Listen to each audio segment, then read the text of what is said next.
the Mad Ballad Mike podcast. We are episode 4, it's Hoops Hysteria. My co-host today, none other than White Guy John. Welcome to the stage, White Guy John. Woo!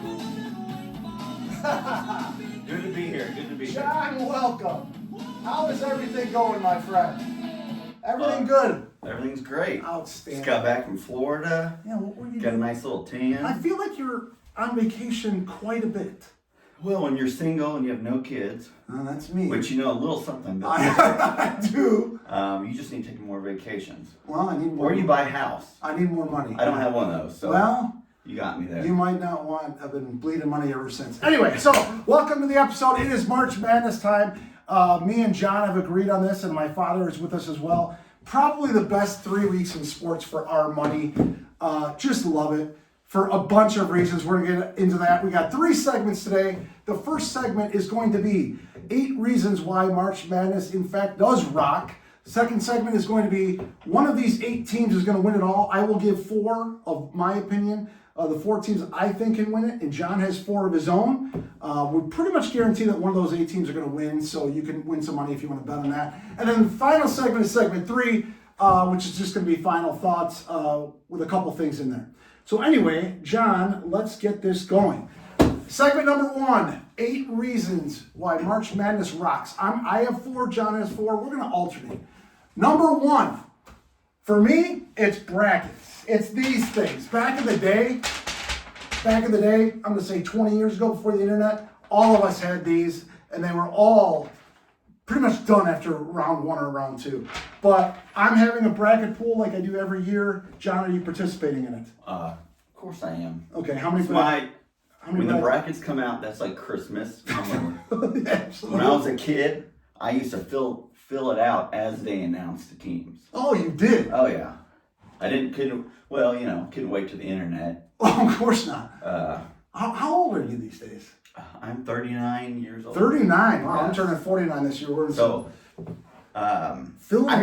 I'm old enough to remember when Pat O'Brien hosted. Oh no, I'm going to get into that in just a bit. But yeah, so brackets are amazing. I'm doing a bracket pool. It's at Mad Ballad March Madness on ESPN. If you want to do that in our big pool, text me or message me somehow, and I'll give you the password. I don't want everybody. There's going to be thousands of people watching this podcast, so I don't want thousands of them getting in our pool and not paying the peanuts that I am asking for, the 10 peanuts per bracket. Plus, we're about to tell you all the teams are about to win. Yes, so you're not allowed to use any of these. Correct. If you're in our league. And so, anyway, so number 1 was brackets. We go to number 2 for 8 reasons why March Madness rocks. Number 2 goes to John. Well, I'll give you one clue here. Here's a clue.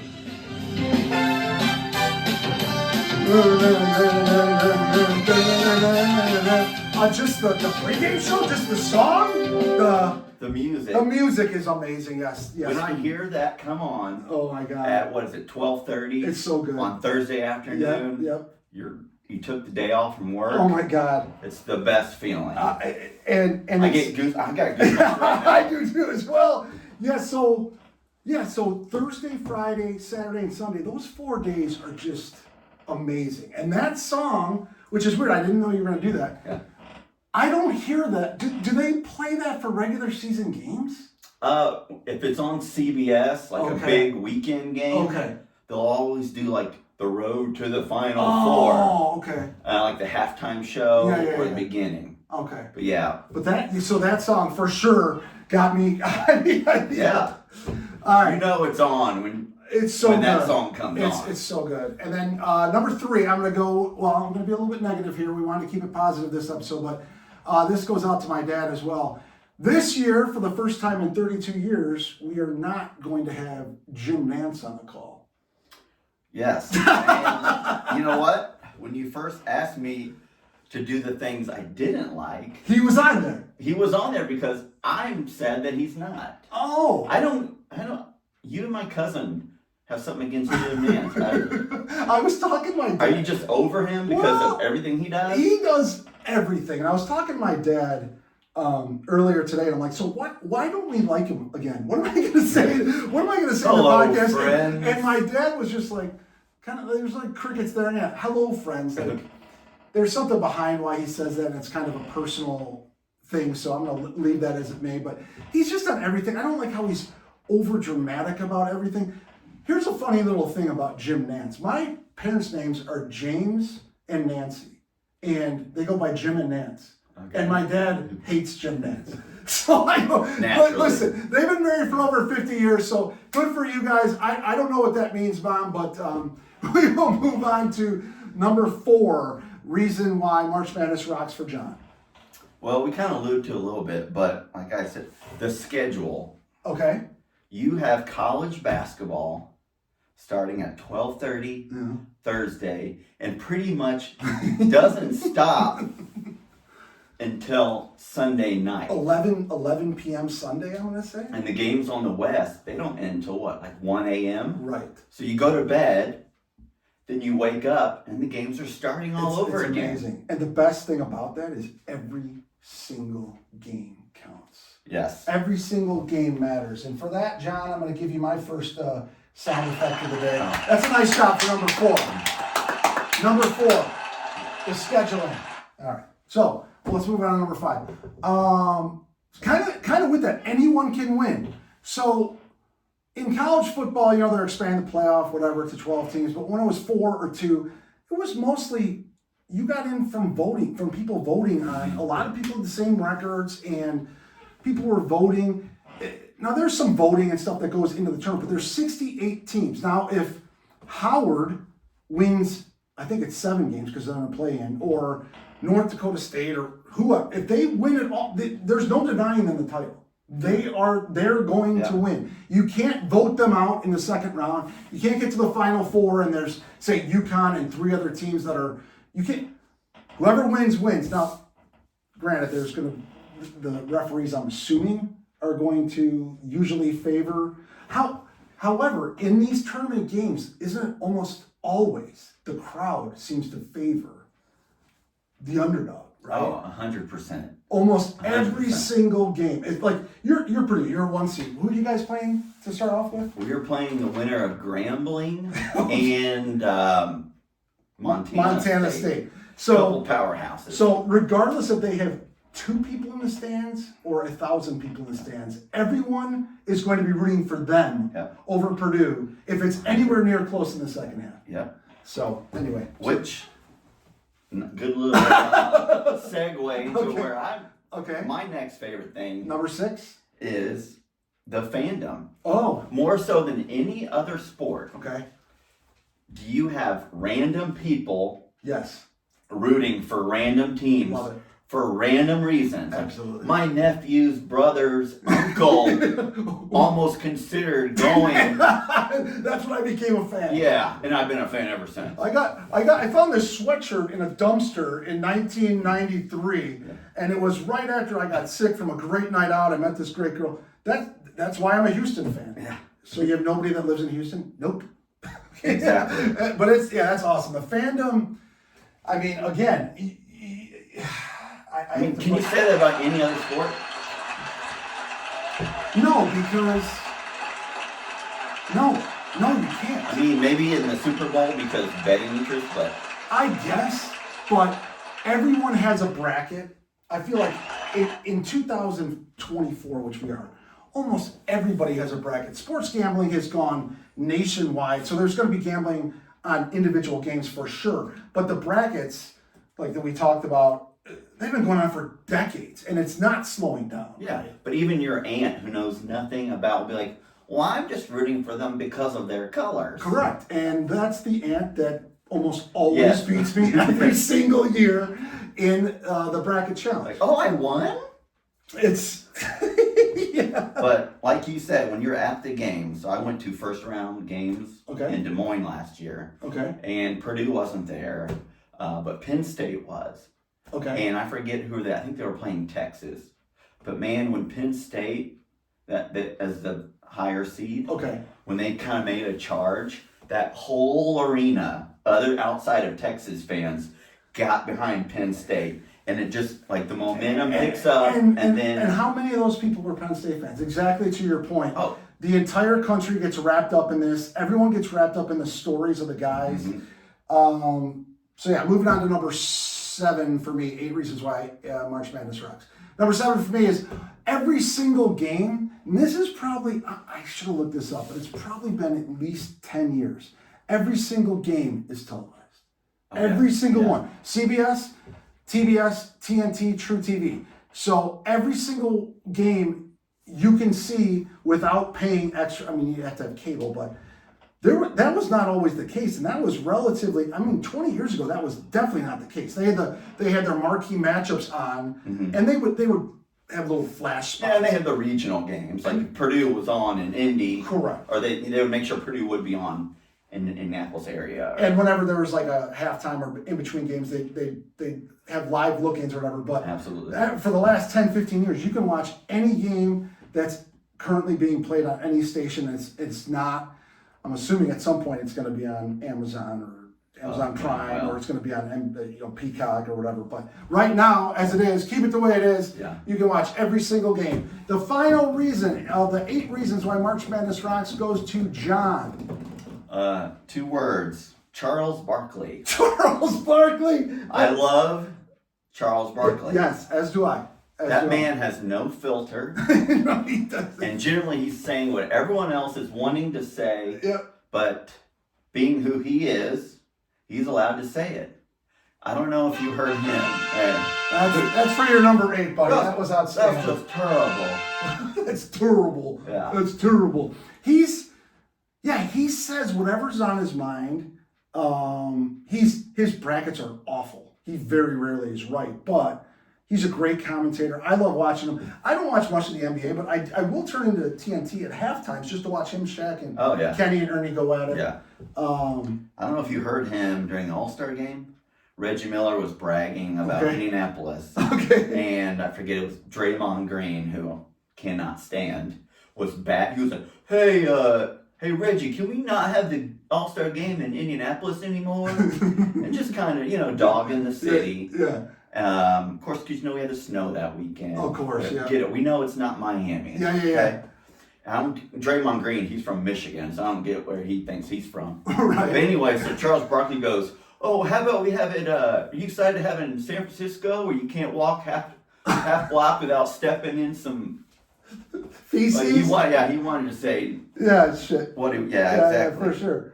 I think we can swear here. Yeah. Yeah, I mean, Barkley, he says things that the average person absolutely would not say, and that's one of the why he's must-see TV. Yeah.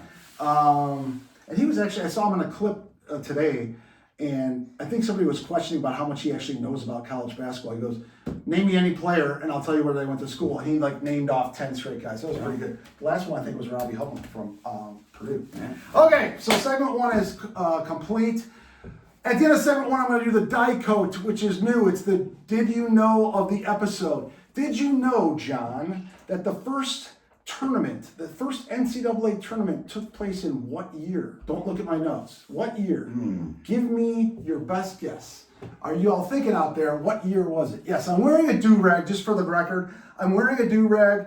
I found it as I was looking for stuff. I'm wearing, obviously, my Florida Gator stuff, but I think this is for any race. I don't think it's a racial thing. You're definitely giving me prison guard Mike vibes. Well, I'm wearing the Joakim Noah shirt or jersey, and he had usually something in his hair. Now, I don't have a lot of hair like him, so I felt like I had to put something in my hair. Do-rag was. Anyway, back to my original question. So what year do you think it was when the first tournament was played? Okay. I want to say it was in the 1950s. Okay.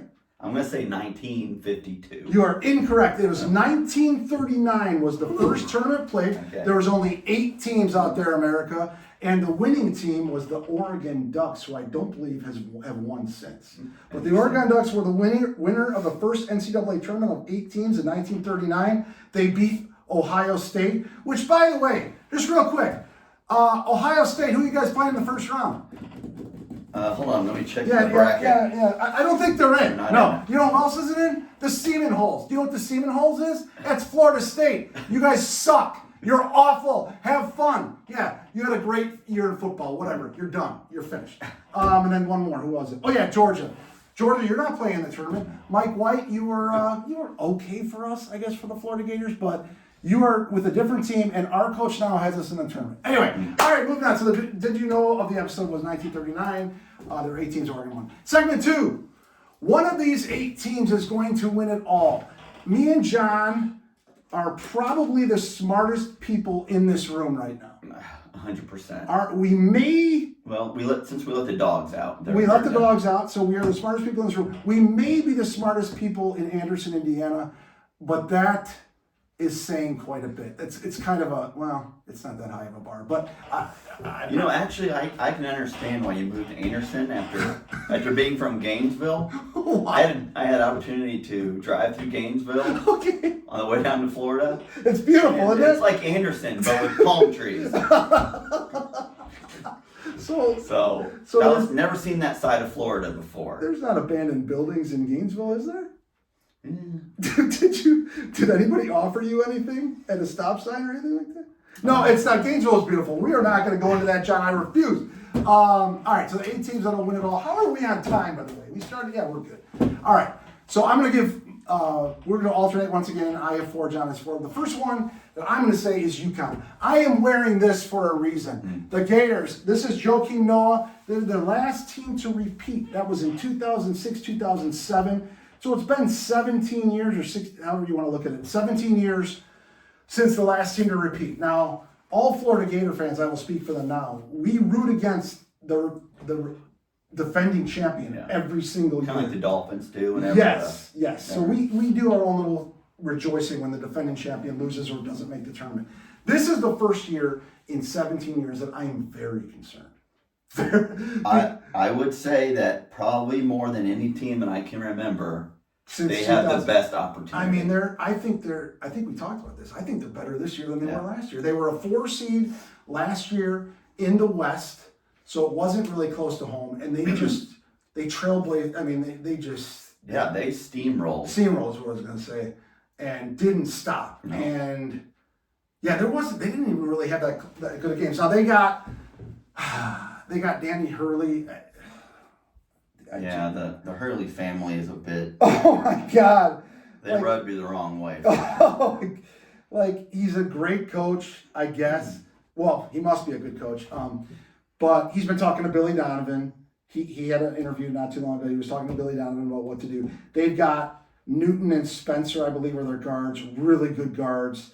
Klingen or that enormous big white oaf. He's very skilled and very large. The one thing I did want to mention about them, let me just take a quick look. So get Ken Palm. I don't know if you're going to talk about Ken Palm coming up. I'm a big fan of Ken Palm. Okay, so Ken Palm, it's Ken Pomeroy. It's this dude that came up with a system for offensive and defensive efficiency and tons of different statistics and combining them all and coming up with the best teams at this and the best teams of that.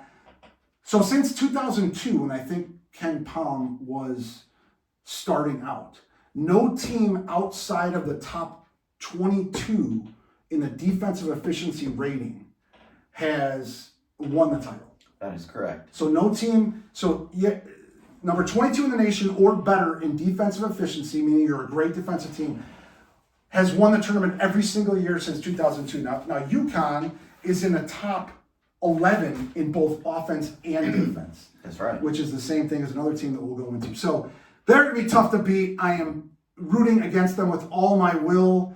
Go Gators, go whoever plays against UConn. Going to number 2 of one of the 8 teams that will win it all will be John, number 2. All right. So number 2 is going to be Tennessee. Oh my God, they're tough. They have stingy defense. Yes. It's whenever you play them, it's a rock fight. It is. They have probably depending on who you ask, they have the best player in college basketball outside of Zach Edey.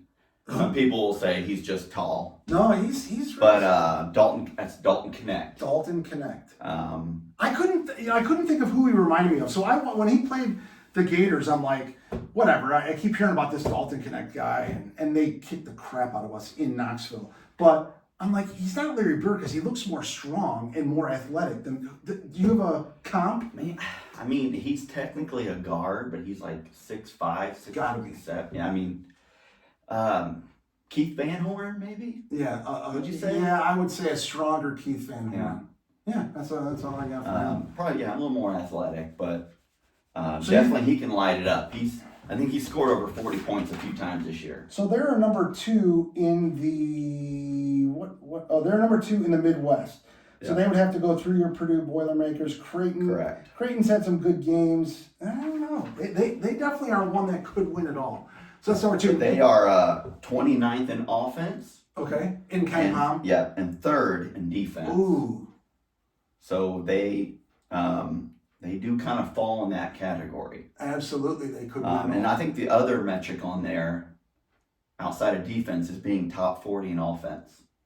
When you said all those teams. Yeah. So you have to be they top fall 40. in there. So you got to be top 40 in offense. Yeah. And then top 22 in defense in the KenPom efficiency categories in the last 22 years. Yeah. Every winner has come from in those small metrics. So. So that leads nicely into my second, which is number 3, Houston. Houston is interesting. I only know one player on their team. Their point guard Shed. I know that Calvin Sampson is their coach. Yeah. Coached here in IU for, I don't know, a cup of coffee, but he's a very good coach. I don't have a lot of good things to say about him, but Shed is an amazing point guard. Now, Houston is number 1 in defensive efficiency rating through KenPom. That's correct. I looked through some of the stats with KenPom. We're mentioning him a lot. I know that he wins like more than 60% of the games that throughout the college basketball season. I have a lot of faith in him. He predicted as early or as recently as 2021 going into the tournament. He said Baylor was the best overall team, and they ended up winning that. So I kind of trust him a lot. Yeah. Houston is number 1 in defense. They are suffocating. They have no 7-footers. I don't even think they have a 6'10" guy, but they're just a bunch of 6'1", 6'2", 6'7", 6'8", 6'8", long, athletic, and they suffocate you. And they're one of those teams where the refs cannot call. They could, but they don't. They can't call a foul on every single possession. They remind me of 2019 Virginia. Yes. Is that the team that won it all? Yes. Okay. Yeah. Yeah. So they're looking to win a game. Houston 60-50, not 90-80. Mm-hmm. So Houston is a 1 seed, like UConn was. Tennessee is a 2. So we're kind of taking, the traditional powerhouses or the favorites, but these teams are probably going to be facing each other for the right to win it all. So going to number 4 for John. We're going back to staying in the SEC. Okay. For my other team. Okay. Which kind of makes me sick. That team is Auburn. Charles Barkley's alma mater. Barkley's alma mater. He'll be at all those games. So Auburn is deep. Yep. They're versatile. Yep. And they're just relentless. Yes. They play 10 guys. Yep. They do like hockey line changes. Okay. So, and those guys are always fresh, and Bruce Pearl uses them all. Yes, he does. And his voice and all his muscles in his neck. And, that guy is just... Yeah, I mean... So Auburn is another one of those teams in the KenPom that I saw. I think they're top 11 in both offense and defense. Actually, they are the only one in top 10 of both. So, and they could end up playing UConn in the Sweet 16. That was my hesitancy, is they got put in UConn's bracket. So I think they could meet as soon as the Sweet 16. So do you think that UConn has, even though they're the number 1 overall seed, a lot of people are saying they have the toughest road of all the number 1 seeds? I would agree wholeheartedly. Yeah, they have. I mean, if we look at it, so Auburn is just the 4, and we're talking. That's the 4. We are talking very high on Auburn. I do not like Bruce Pearl, but they kicked the crap out of the Gators in the SEC tournament final game. We had no chance. Now our center went down, but even had our center played, they're bigger than Houston, and I think they're just as relentless. So that's going to be amazing. They just have athletes across the board. And then keep in mind, they also, in that region, they have Illinois. Yeah. And who just won the Big Ten. They just won the Big Ten convincingly. Yeah. And then the number 2 is Iowa State. Who just won the Big 12 tournament. By 28 points over the team that I just kissed the ass of, Houston. Oh, my goodness. So in that bracket alone, you have UConn, Yep. Big East champs, Yep. SEC champs in Auburn, Yep. Big Ten champs, tournament champs in Illinois, and then The big, is it the Big 12? Big 12, Iowa State. Yeah, I mean. Who just beat Houston by 30 Yeah, I can't. to do so. So that's an interesting that the number 1 overall seed got that. Yeah. We will move on to my third team, which is the 5th. UNC. So UNC is very interesting. The North Carolina Tar Heels. So last year, they weren't even in the tournament. Yeah. A year Hubert, after going to the championship game. Correct. So Hubert Davis, in his first year as head coach of UNC, home of Michael Jordan, James Worthy, whoever else you want to say, Vince Carter, Tyler Hansborough. Don't forget about him.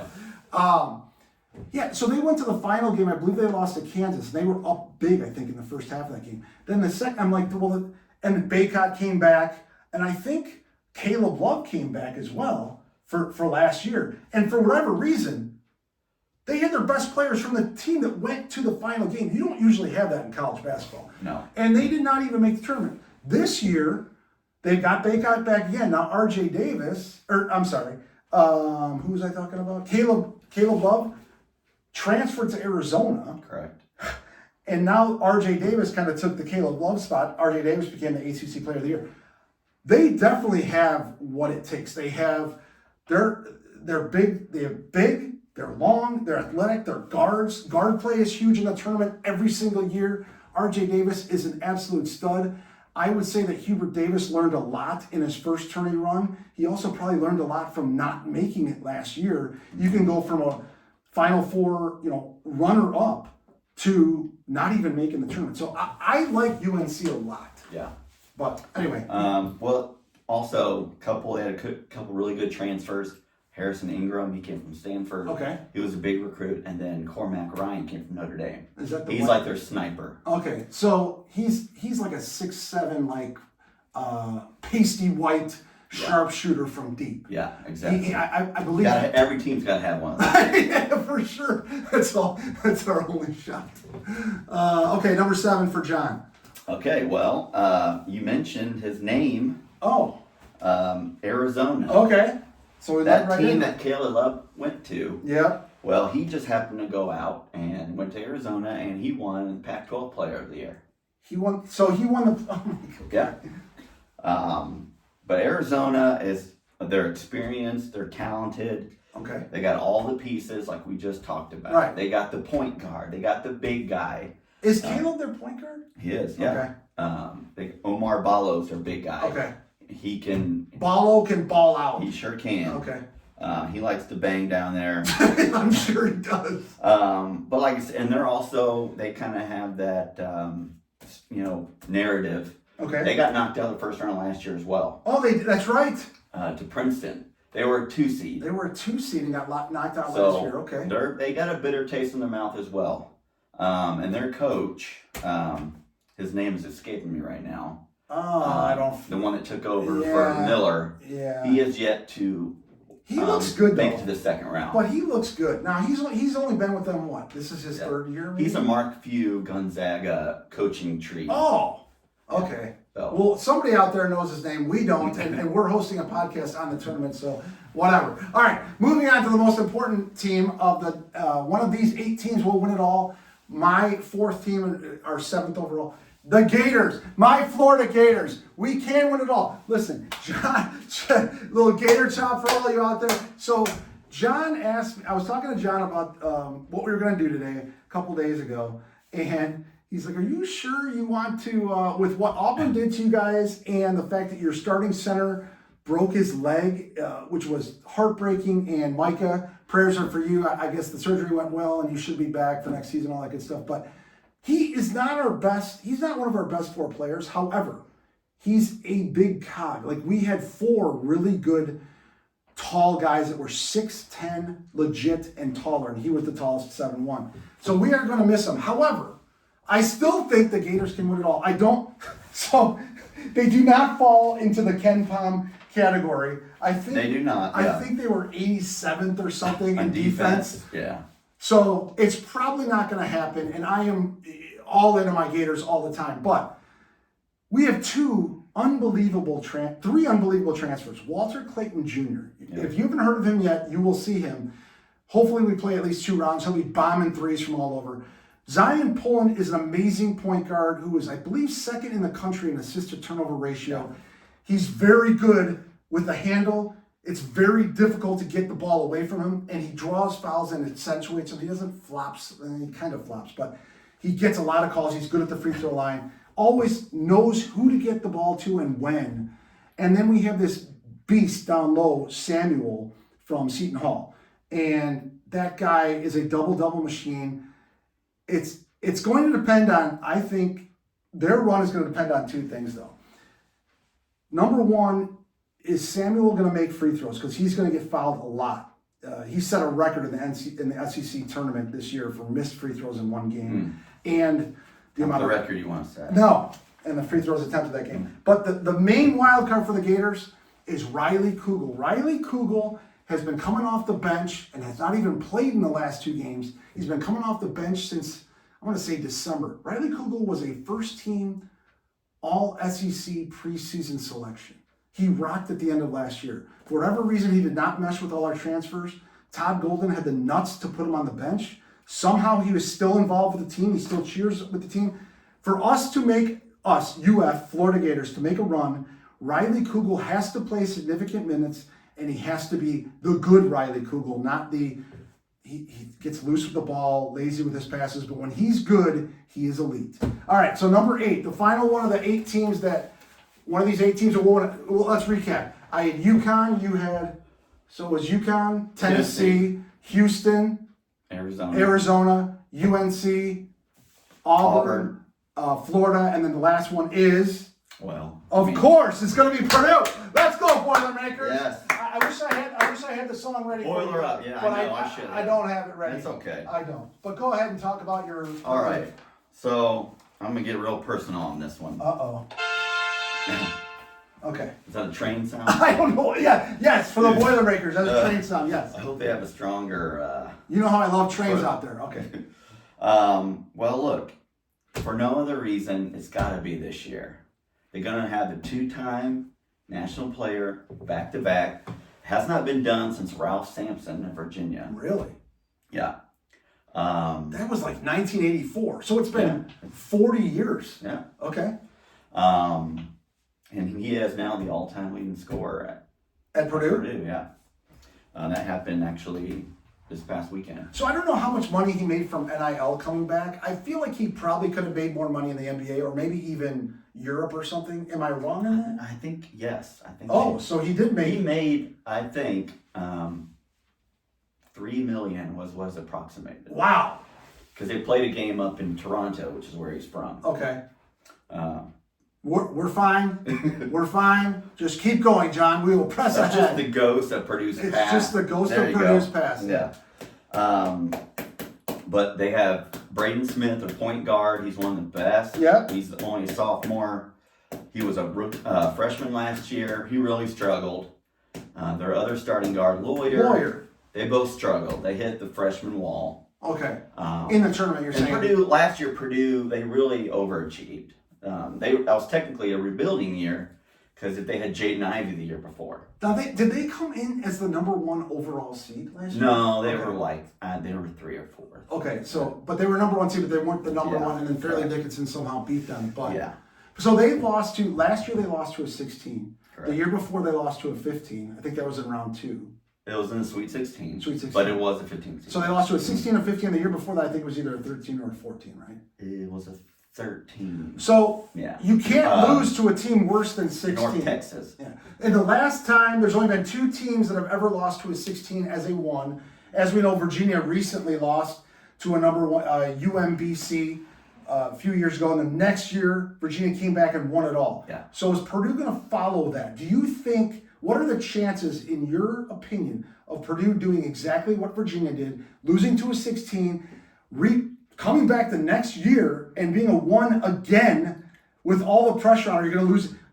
You think they can go the whole way? Well, you want to hear some eerily similar stats? Yes. Since you bring up Virginia. Yeah. Okay. The year Virginia won the whole thing, as you mentioned, after losing to a 16 seed, they had Player of the Year, Kyle Guy. Okay. They won their league outright, regular season. Okay, but Purdue, not the tournament. But not the tournament. Okay. They lost in the semifinal. As Purdue, check. All right. Got number 1 seed. All right. Not the number 1 overall, but they went on to win the national championship. Ironically, that was the year that Carson Edwards won the greatest run in tournament history. For sure. And Purdue actually lost to Virginia on that fluke. Yeah.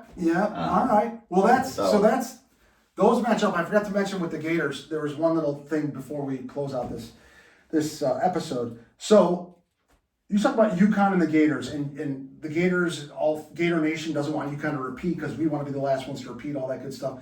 In 2014, Florida came in. It was Billy Donovan's last great team. 2014, Florida Gators came in to the tournament as the number 1 overall seed. And they went to the Final Four that year. They won every game in the SEC. They went to the Final Four that year, and they lost to UConn, a number 7 seed, with Shabazz Napier. Shabazz Napier ripped through that tournament. They ended up winning it all. So this year, Florida's a 7. UConn is a 1 overall. So those are... So you got yours with Purdue and Virginia. Yeah. I got mine with UConn and UF. We'll see what happens. Sometimes you just got to read the tea leaves, man. Agreed. Sports has a funny way of repeating itself. It really does. And so we're gonna. So that's it. That's pretty much it. I mean, one of those teams is going to win. One of those 8 teams is going to win. And the final segment tonight is going to be final thoughts. So we're going to talk just about a couple things. So upsets. Do you have any upsets in mind for any of those bracket people out there that are looking for a 12 over a 5 or a 14 over a 3 or a 15 over a 2? What do you got? Well, there's a few. Okay. First one is Kansas going up against Samford. We have not talked about Kansas. Not Sanford, Sam. Not Sanford and Son, but Samford. The Bulldogs, I yes, believe. you got it. Okay. Yeah. They won damn near 30 games this year. Okay. But Kansas just announced today one of their best players, McCullough. Okay. He is out for the tournament. Ooh. And Kansas, even before that, was only played like 7 guys. Had no depth whatsoever. Samford likes to get up and down the court. Wow. So is Samford a 14? Is Kansas a 3? Kansas is a 4. 4, so they're a 13. Yeah. And then, so is Hunter Dickinson going to play though? Obviously. He is going. He is expected to play, but he missed a game in the Big 12 tournament. Okay. So a lot of question marks with Kansas. So yeah, that's a good pick. I'm going to give you one upset real quick. The Akron Zips over Creighton. Hey. The Zips are deceptively fast. They'll get up and down. Creighton is interesting to me. Creighton beat UConn, I believe, handily at home. They did, yeah. But they lost 9 games. So they're probably one of those teams that if you're hitting the 3, it's going to be very difficult to beat. But if you're not hitting the 3, it's going to be very difficult to win. Yeah. So there's a bunch of teams like that. Alabama's like one of them. Oh, yeah. So there's a couple upsets for you. We'll go into the best mascots this year. I want to start with, there are 2 teams of Dukes, and then there's one team that is Duke. So Duquesne Dukes, James Madison University Dukes, and then Duke. And then if James Madison actually wins, it'll be the Dukes against Duke if Duke wins. So I thought that was kind of stupid and funny. A couple that I really, okay. For one, are you familiar with Big Red? Is that Nebraska? No. Okay. I mean, that is Nebraska. Okay. Big Red is a mascot for Western Kentucky. Oh, the Hilltoppers. The Hilltoppers. But nobody knows what Big Red is. I don't know if he's a big red ball. Okay. He kind of looks like the Kool-Aid guy without the handle. He does? I've never seen him. He's just a red blob. I've never seen him.